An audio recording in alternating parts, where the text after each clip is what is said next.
Alright, so I've gone ahead and soldered the wires in as I said.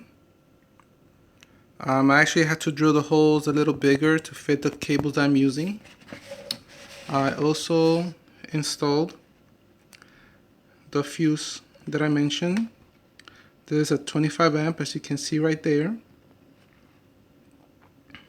So all that is left now is to put everything back together and try it out.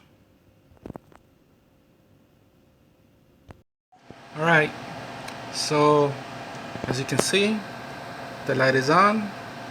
I went ahead and put everything back together.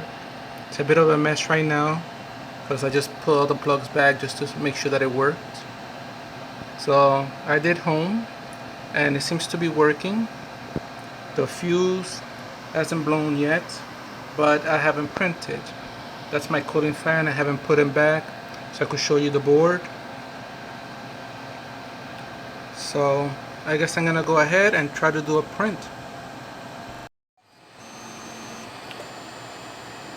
Alright, so as we can see, the printer is still working. It's printing. The fuse hasn't blown. So far so good. I'll let this finish printing, and if there's any issues, I'll make a video on it. Otherwise, this is it. I guess whatever happened must have been just a problem at that end. Hopefully I have no further issues, and if there's an issue, hopefully the fuse just blows.